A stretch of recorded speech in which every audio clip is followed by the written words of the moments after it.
ये जो पिंजरा होता है ना, पिंजरा, जेल जो होती है ना, जेल, ये शेरों के लिए होती है। कभी तूने देखा है क्या कुत्तों को पिंजरे में रखते हुए? अंध भक्तों ने एक तरह से एक पूरा माहौल बना लिया था कि 3-4 साल के लिए कम से कम विनय दुबे गया या रासुका में वो अंदर गया। लेकिन क्या होता है ना, ये अंध भक्तों के ऊपर का जो खाला माला है ना, वो खाली है। उनको समझ में नहीं आता ये जो देश है ना, ये कानून से चलता है। ये जो देश है ये संविधान से चलता है, इनके बकचोदी से नहीं चलता है। मुझे बाहर आने में सबसे बड़ा जो हाथ है वो इन्हीं अंध भक्तों का है। और इसमें बहुत जल्द इसकी क्लोजर रिपोर्ट आएगी, उसमें आप लोगों को पता चल जाएगा कि क्या है। मैं सिर्फ इतना कहना चाहूँगा, अदालत में एक आश्चर्यजनक, एक अप्रत्याशित रिजल्ट आएगा अगले कुछ दिनों में इस मामले को लेके, और आप लोग इसको देखेंगे। 365 दिन मैं लेता हूँ अंध भक्तों की, तबीयत से लेता हूँ, और मैं उसी के लिए कुख्यात हूँ, विख्यात नहीं बोल सकते, कुख्यात हूँ कि मैं तबीयत से अंध भक्तों की लेता हूँ। मेरे जेल जाने के बाद 13 दिन तक ये अंध भक्त तांडव मचाते रहे अपने हिसाब से, लेकिन कुछ बिगाड़ नहीं पाए। मेरे को एक ही तसल्ली नहीं, इतनी करोड़ों की संख्या में अंध भक्त हैं, उसके बावजूद भी ये कुछ कर क्यों नहीं पाए। इन्होंने जिस तरह से मुसलमान बता के मेरा फोटो वायरल कर दिया और ये चीज़ साबित हो गई, जिस तरह से मीडिया में चलाया गया, खास करके सुधीर चौधरी जी न्यूज़ वाले भाई साहब, मुझे लगा था कि मैंने जो आपको पिछली बार बरनौल का जो ट्यूब दिया था ना, उससे आपकी जलन कम हुई होगी। और आज देखिए आप फिर से मेरा जो नाम ले लेके आपने जिस तरह से देशद्रोही तक घोषित करने की कोशिश की। देखो देश का दुर्भाग्य क्या है। देश का दुर्भाग्य ऐसा है कि एक हफ्ता मांगने वाला व्यक्ति, 100 करोड़ की घूस मांगने वाला व्यक्ति, तिहाड़ में जाके घूसखोरी के नाम पे जेल जाने वाला सुधीर चौधरी तिहाड़ी, वो दूसरे को देशद्रोही का सर्टिफिकेट बांट रहा है। अरे सुधीर भाई, मैं आपके जैसे हफ्ता मांगने के इल्ज़ाम में जेल नहीं गया था। मैं आपके जैसे देश को बेचने का, पत्रकारिता के नाम पे देश को बेचने के लिए, पैसे मांगने के लिए जेल में नहीं गया था। मैं जेल में गया था क्योंकि मेरे मजदूर भाई भूखे थे। यही फ़र्क है आप में, एक दलाल पत्रकार में और एक विनय दुबे में। उसके बाद मैंने आपको बरनौल गिफ्ट किया था, मेरी वीडियो यूट्यूब पे है, जिसको चाहिए वो देख सकता है। मुझे लगा था आपकी जलन कम हो गई होगी, लेकिन ऐसा लग रहा है कि शायद मुझे बड़ी वाली ट्यूब भेजनी चाहिए थी। और टेंशन मत लीजिए, बिंदास टेंशन मत लीजिए, अगले कुछ दिनों में कुरियर करने की कोशिश करता हूँ। आपको एक बड़ा वाला 1 किलो का बरनौल भेजता हूँ। लगाओ सुधीर भाई, आपको आराम मिलेगा। और विनय दुबे ऐसे ही लेता रहेगा। और सारी लिस्टिंग तैयार है, अगले ही कुछ दिनों में जैसे ही कोर्ट्स खुलेंगी लॉकडाउन के बाद से मेरी प्रक्रिया शुरू हो जाएगी। और बारी बारी सबकी जिस तरह से जिन्होंने जो बर्ताव किया है ना, उनको सूद समेत मैं वापस दूंगा, ये मेरा शब्द है। नमस्कार दोस्तों, मैं विनय दुबे मुंबई से। कैसे हो अंडे भक्तों? सुधरे कि बिगड़े ही हुए हो? आज भी चौकीदार हो या फिर डॉक्टर इंजीनियर बन गए? अरे मैं भी भूल जाता हूँ यार। डॉक्टर इंजीनियर बनने के लिए ऊपर जो खोपड़ी है ना, उसके अंदर दिमाग होना बहुत ज़रूरी है। और गोबर तो गोबर, सॉरी, गटर तो गटर। मैं विनय दुबे मुंबई से। आप लोगों के लिए मैं दिल से धन्यवाद करता हूँ, जिस तरह से आप लोगों ने मेरे लिए दुआएं की, मेरे लिए आप लोगों ने जिस तरह से प्रार्थनाएं की, पूरे देश से, पूरे विश्व से जिस तरह से मेरे लिए कामना की गई, उसके लिए मैं आप सभी का दिल से आभार मानता हूँ। यही कारण है कि आज मैं बाहर हूँ और वापस से अपने जो लोग हैं, जो मजबूर हैं, उनकी सेवा कर पा रहा हूँ। बहुत सारी अफवाहें इस बीच उड़ी थी। सारे लोगों ने एक तरह से ये अंध भक्तों ने एक तरह से एक पूरा माहौल बना लिया था कि 3-4 साल के लिए कम से कम विनय दुबे गया या रासुका में वो अंदर गया। लेकिन क्या होता है ना, ये अंध भक्तों के ऊपर का जो खाला माला है ना, वो खाली है। उनको समझ में नहीं आता ये जो देश है ना, ये कानून से चलता है। ये जो देश है ये संविधान से चलता है, इनके बकचोदी से नहीं चलता है। तो कहीं ना कहीं ये चीज़ें वहाँ पे लागू ही। और मुझे बाहर आने में सबसे बड़ा जो हाथ है वो इन्हीं अंध भक्तों का है। मेरी जिस तरह से मुझे ये सोशल मीडिया पे टारगेट करते थे, उसको लेके एक तरह से मेरा उनका जो बैर चल रहा है पिछले सालों से, मैंने कम से कम साल के 365 दिन मैं लेता हूँ, इनकी तबीयत से लेता हूँ। और यही चीज़ कोर्ट में साबित करने के लिए मुझे एक बोलते हैं ना एक सबूत की ज़रूरत थी। जो इन्होंने मुसलमान वाला फ़ोटो वायरल कर दिया, बाद में वो जो फैक्ट में निकला कि वो गलत है, उस आधार पे मेरी ये बात साबित हो गई और मैं आज आज़ाद हूँ। ज़मानत मिली है, मामला की जांच चल रही है। मुंबई पुलिस की सबसे बेस्ट टीम इसकी जांच कर रही है। पूरे भारत की जितनी भी सुरक्षा एजेंसीज़ हैं इसकी जांच कर रही है और इसमें बहुत जल्द इसकी क्लोज़र रिपोर्ट आएगी। उसमें आप लोगों को पता चल जाएगा कि क्या है। मैं सिर्फ इतना कहना चाहूँगा, अदालत में एक आश्चर्यजनक, एक अप्रत्याशित रिज़ल्ट आएगा अगले कुछ दिनों में इस मामले को लेके और आप लोग इसको देखेंगे। दूसरा, जिस तरह से ये चीज़ें चलाई जा रही थी कि वहाँ पे विनय दुबे के साथ मारपीट हुई, पुलिस ने बहुत सुझाया, उनको कहना चाहता हूँ कि ये मुंबई पुलिस है, ये एक इतनी बेहतरीन स्टाफ है, पुलिस होती है जो मानवीयता के आधार पे काम करती है, जो एक बोलते हैं ना इंसानियत के हिसाब से काम करती है। और ये जो बोलते हैं ना कि दो कौड़ी के जो अंधभक्त हैं ना, उनके लिए ये सारी चीज़ें कॉमन हैं। लेकिन फिर भी कहीं ना कहीं जिस तरह से वहाँ पे मेरे साथ सलूक किया गया वो एकदम बेहतरीन था। और मुझे धन्य हूँ कि मुझे ऐसी पुलिस टीम के साथ में जांच करने का, मेरी जांच होने का मौका मिला है, जो महाराष्ट्र में, मुंबई में सबसे बेहतरीन अधिकारी हैं। और मुझे पता है उनकी जांच में कल को भविष्य में जो भी चीज़ें आएंगी, मुझे भी अपनी बात रखने का मौका मिलेगा। उस समय अदालत की तरफ से एक बेहतरीन फैसला आएगा और ये आप सबके सामने होगा। सबसे इम्पोर्टेंट बात ये थी, जिस तरह से माहौल बनाया गया, टीवी डिबेट चलाए गए, कहीं ना कहीं मुझे एक चीज़ का गर्व है कि शायद मेरे जेल जाने के बाद, जिस दिन मैं जेल गया उसके तुरंत बाद, पूरे देश में मज़दूरों को जो भुखमरी थी, मज़दूरों को लेके जो एक बोलते हैं ना कि अनदेखापन था, वो लोगों की नज़र में आया। और पुलिस ने ये माना है कि मैं एकमात्र ऐसा व्यक्ति हूँ पूरे भारत में जिन्होंने मज़दूरों को लेके इस तरह का मूवमेंट, इस तरह की बयानबाजी, इस तरह की उनकी आवाज़ उठाने का जो मैंने प्रयास किया, जिसका रिज़ल्ट था कि मुझे जेल हुई। उसके बाद कहीं ना कहीं इन मज़दूरों को, महाराष्ट्र हो चाहे दूसरे राज्य हों, उनको रोज़ भोजन और राशन मिलना शुरू हो गया। तो कहीं ना कहीं मुझे एक संतुष्टि थी कि भले मैं जेल हूँ, लेकिन उसकी वजह से आज मेरे लाखों हज़ारों जो मज़दूर भाई हैं, उनके पेट में 2 वक्त का निवाला जा रहा है। उसके साथ में ही मैंने जो मुद्दे उठाए थे, लोग मुझे अंधभक्त बोलते हैं कि तेरी क्या औकात है, विनय दुबे कौन है, क्या कर सकता है, तेरे को कौन जानता है।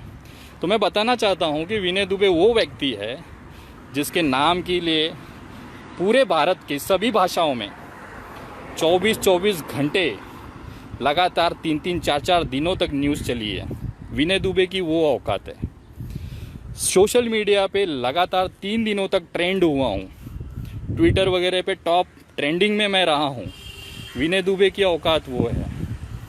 लगभग जिस तरह से पूरे देश के मज़दूरों में एक जो उम्मीद जगी, वो संख्या लाखों में है, करोड़ों में है। चाहे वो गुजरात का हो, चाहे महाराष्ट्र में हो, चाहे उत्तर प्रदेश में हो, चाहे साउथ में फंसा हुआ एक मज़दूर हो, उसको एक आस जगी कि विनय दुबे नाम का लड़के ने हमारे लिए आवाज़ उठाई, हमारे लिए जेल गया। और उसके बाद जो उनकी जो दुआएं चालू हुई हैं मेरे लिए, पूरे देश से लाखों की संख्या में व्हाट्सएप मैसेजेस आए, लाखों की संख्या में, और सभी ने दुआएं की कि आप सुरक्षित बाहर आ जाएं। आपने उन गरीब मज़दूरों की आवाज़ उठाई है जिसको कोई नहीं देख रहा था। आज शायद आपकी वजह से उनको निवाले मिल रहे हैं, उनके पेट में भोजन जा रहा है। और ये सबसे बड़ी एक संतोषजनक बात थी मेरे लिए। और ये मेरे लिए एक अच्छी चीज़ थी कि मेरे जेल जाने के 5 दिन के अंदर अंदर केंद्र सरकार, इतनी ताकतवर सरकार, उसको ये बात मानना पड़ा कि हमें मज़दूरों के लिए काम करना पड़ेगा, मज़दूरों को अपने परिवार के बीच, अपने लोगों के बीच पहुंचाना पड़ेगा। और उन्होंने बस और ट्रेनें चलाने की जो प्रक्रिया थी उस पर काम करना शुरू किया।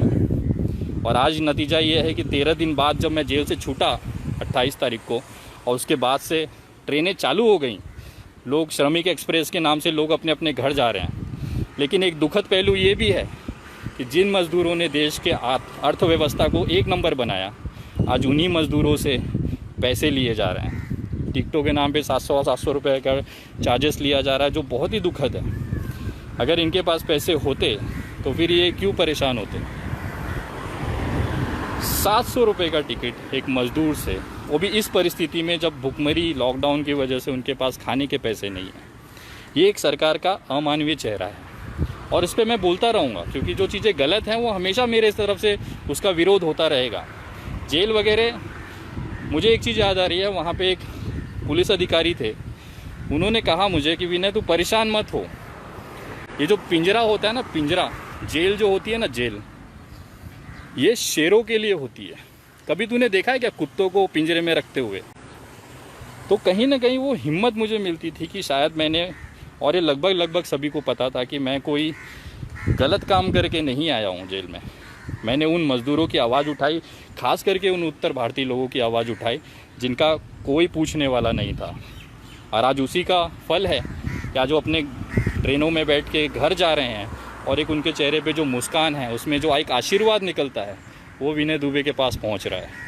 और कहीं ना कहीं बहुत सारे मैसेजेस आए कि विनय जी अगर आप जेल नहीं गए होते तो शायद आज जो सरकारें ये बस और ट्रेन के बारे में बात कर रही है तो शायद ये नहीं हो पाता।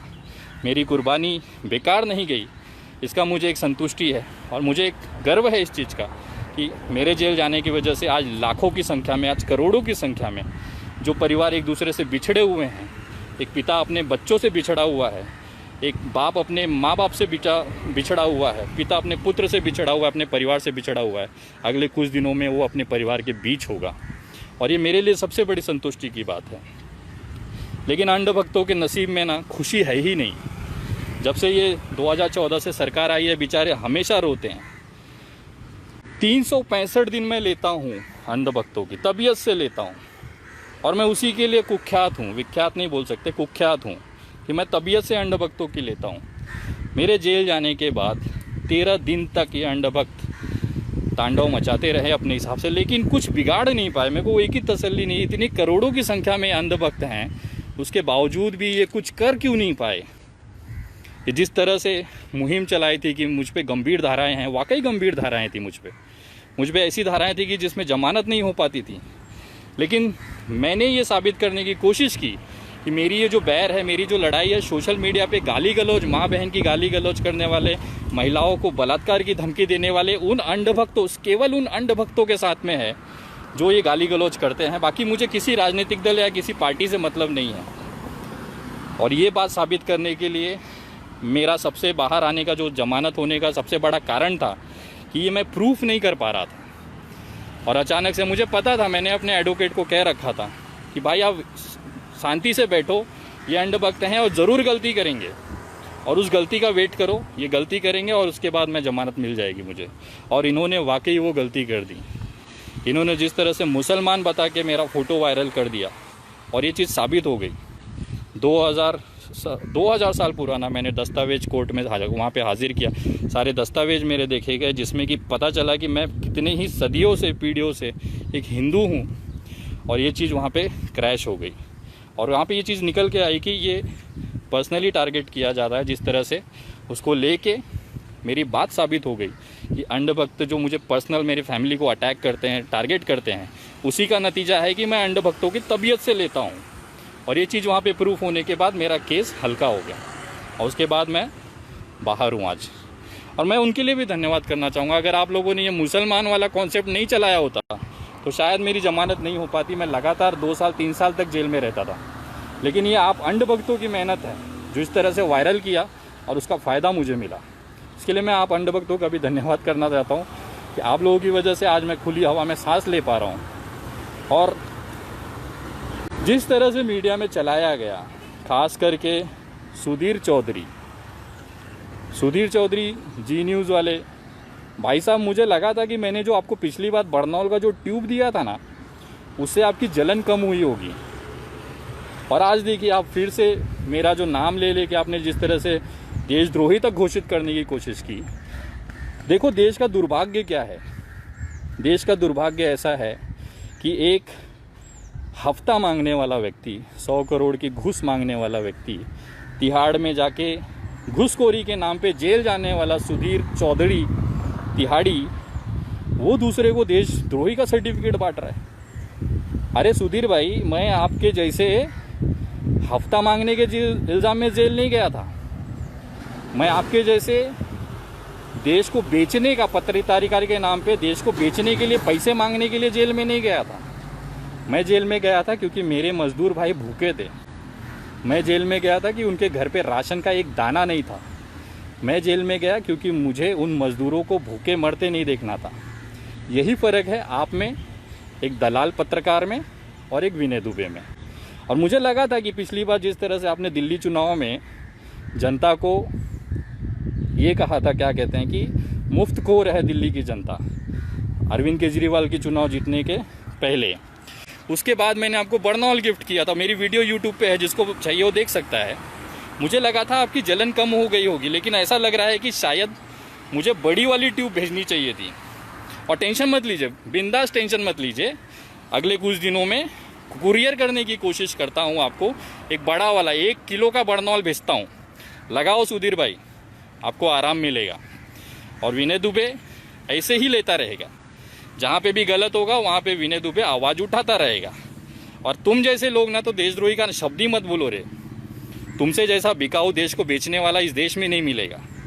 तिहाड़ जाओ तुम, 100 करोड़ की घूस मांगो तुम, और देशद्रोही मैं। मजदूरों की आवाज़ उठाना देशद्रोह है। अगर मजदूरों की आवाज़ उठाना देशद्रोही है तो मैं हूँ। अगर किसी को भूखे को पेट को राशन दिलाना देशद्रोही है तो मैं हूँ। मैंने यूट्यूब पे बहुत सारी वीडियोस देखी कि बहुत सारे मजदूरों ने जगह जगह वीडियो बना के पोस्ट किया, डाला कि आज उत्तर भारत के, खास करके उत्तर प्रदेश, बिहार और पश्चिम बंगाल के मजदूरों ने, कि कोई तो है विनय दुबे करके जो हमारे परिवार के लिए, हमारे लोगों के लिए वहाँ पे खड़ा है। महाराष्ट्र में, मुंबई में लॉकडाउन जैसी परिस्थिति में पूरे देश में भूचाल ला के छोड़ा है। तब कहीं जाके सरकारें जागी हैं, तब कहीं जाके ये ट्रेनें और बस चलाने की बात शुरू हुई है। नहीं तो ये लोग यहीं भूखे मर जाते हैं। और मुझे समझ में नहीं आ रहा, मेरे जो मराठी भाई हैं, जो मेरे करीबी लोग थे, मतलब करीबी नहीं कह सकते बट एक जानकार थे, वो लोग इस तरह से ट्रीट कर रहे थे। मुझे थोड़ा सा चकित लगा। मुझे एक बात बताइए, वो लोग महाराष्ट्र के संकट में भागने वाले लोग नहीं हैं। वो यहीं पे मजदूरी करते थे, महाराष्ट्र को 1 नंबर बनाने में उन्होंने काम किया। वो कभी भी कोई भी भागना नहीं चाहता है। लेकिन जब बात परिवार की, जब बात भूखे पेट की होती है ना, तो सबको अपना गांव समझ में आता है, जाना चाहते हैं। महाराष्ट्र से बहुत सी परिवार कोंकण, अलग अलग ज़िलों में गए क्योंकि उनका परिवार वहाँ पे था। वही इंसानियत, वही परिवार की जो माया है, जो प्रेम है, वो सबके अंदर होती है। जो लोग 2-2 हज़ार किलोमीटर दूर आके फंसे हैं, अटके हैं, ये उनके लिए ज़रूरी था कि उनके परिवार के बीच वो जाएँ। भले वहाँ पे उनके साथ जो हो जाए लेकिन चलेगा, लेकिन वो जाना चाहते थे। और ये मेरा आंदोलन नहीं था कोई, या मैंने उनको नहीं भड़काया था। ये मज़दूरों के दिल की आवाज़ थी, वो अपने परिवार के बीच जाना चाहते थे, जिसके लिए उन्होंने आवाज़ उठाया और वो गए भी। आज अगर ये महाराष्ट्र से जा रहे हैं या जिस तरह से वो अपने परिवार के बीच पहुंच रहे हैं, तो कहीं ना कहीं उससे महाराष्ट्र पे जो लोड है वो कम ही होगा।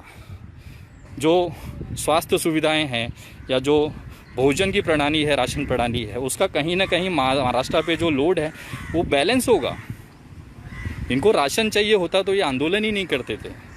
इनको अपना परिवार चाहिए होता है, और परिवार सबको चाहिए होता है।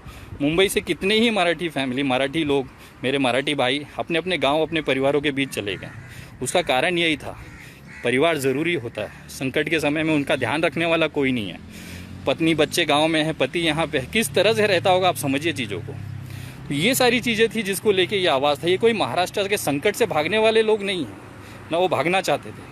अगर उनकी व्यवस्था यहाँ पे है, उनको परिवार की ज़रूरत थी, इसकी वजह से उन्होंने ये आवाज़ उठाई और उन्होंने ये आंदोलन किया। और उसकी वजह से आज इस आंदोलन का जो चेहरा बनाया गया है मुझे, वो चीज़ मैं आज उस चीज़ को देख रहा हूँ, झेल रहा हूँ। और आगे भी जब भी गलत होगा उसकी आवाज़ मैं उठाते रहूँगा। जिस तरह से मुझे राजनीतिक शिकार कराया गया कि मेरा राजनीतिक दलों से संबंध है, मेरे नेताओं से संबंध है, तो मैं आज आप लोगों को बताना चाहता हूँ कि मेरे व्यक्तिगत संबंध लगभग सभी पार्टियों से हैं। भारतीय जनता पार्टी के भी वरिष्ठ जो नेतृत्व हैं उनसे भी मेरे अच्छे संबंध हैं। शायद ही कोई पार्टी होगी जिसमें मेरे संबंध ना हो, लेकिन पार्टी से जुड़ना और एक संबंध होना, एक व्यक्तिगत पर्सनल रिलेशन होना और संबंध होना, ये 2 अलग चीज़ होती है। 2012 में मैंने चुनाव लड़े राष्ट्रवादी से, लेकिन उसके बाद रिज़ाइन करने के बाद और उसके बाद राष्ट्रवादी कांग्रेस पार्टी से मेरे कोई संबंध नहीं रहे। हाँ, लेकिन व्यक्तिगत जुड़ाव हमेशा रहा है।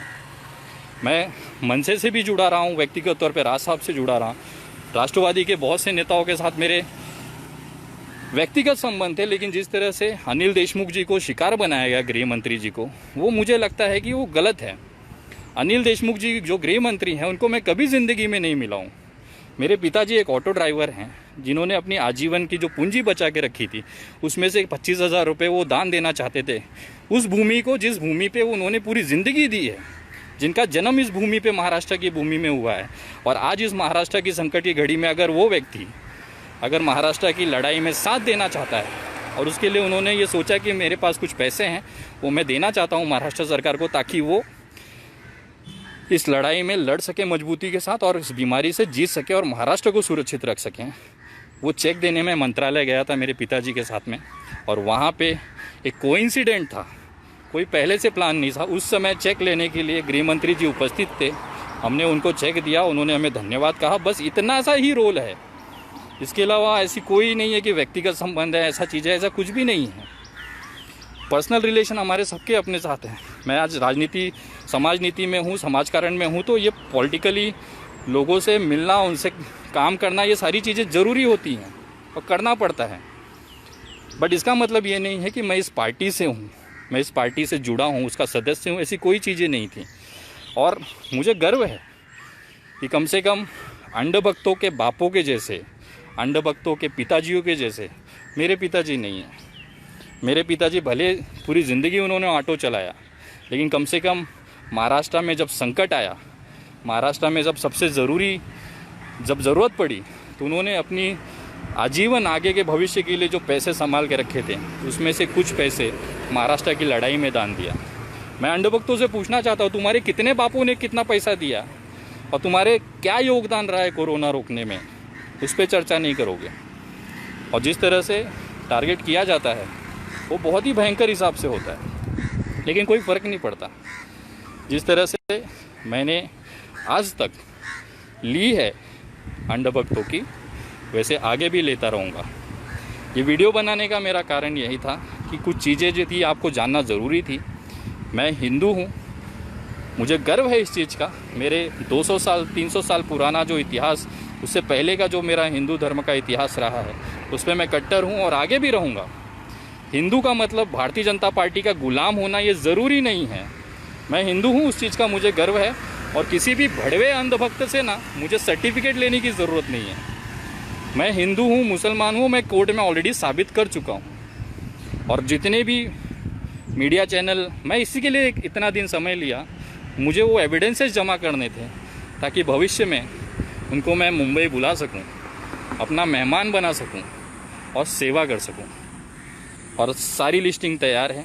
अगले ही कुछ दिनों में जैसे ही कोर्ट्स खुलेंगी लॉकडाउन के बाद से, मेरी प्रक्रिया शुरू हो जाएगी और बारी बारी सबकी जिस तरह से जिन्होंने जो बर्ताव किया है ना, उनको सूद समेत मैं वापस दूंगा, ये मेरा शब्द है।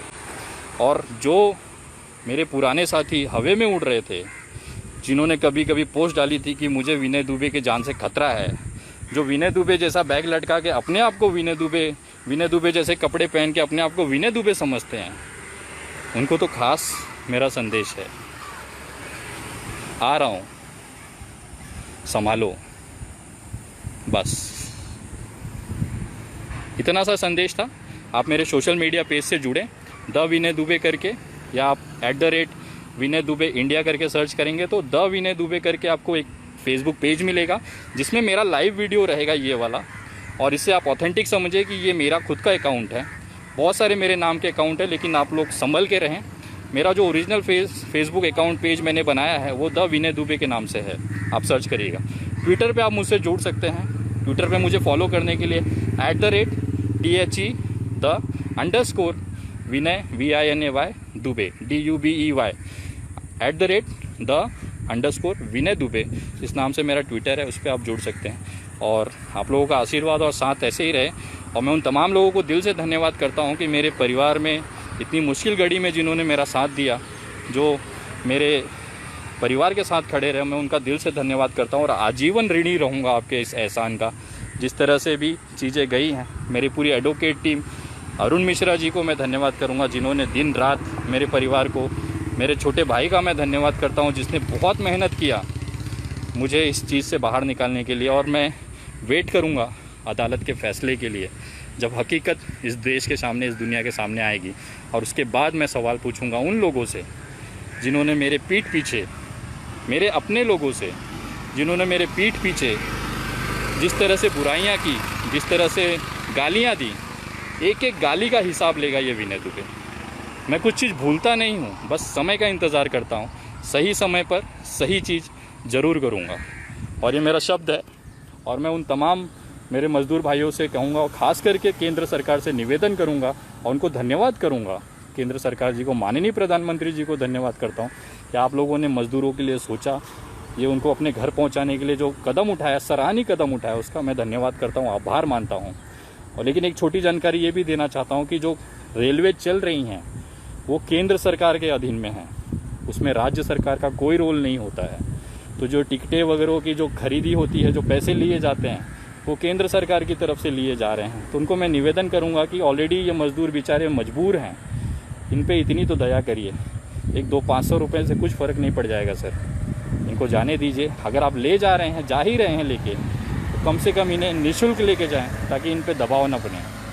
और मैं आप लोगों की कर्म की, खास करके महाराष्ट्र सरकार का दिल से धन्यवाद करना चाहूँगा, जिस बेहतरीन तरीके से कोरोना से ये लड़ रहे हैं। शायद ही पूरे देश का कोई राज्य इतनी खूबसूरत तरीके से, इतनी मेहनत से लड़ रहा होगा।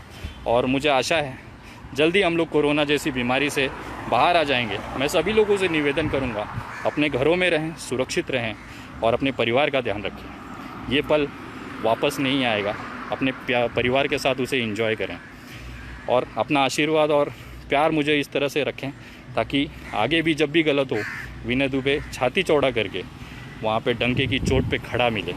इतना आशीर्वाद, इतनी हिम्मत मुझे देते रहें। मेरे पेज से जुड़ें, अपनी बातें वहाँ पे रखें, मेरी बातें आप सुनें और देश को स्वर्णिम बनाने में मेहनत करें। जय हिंद, जय महाराष्ट्र।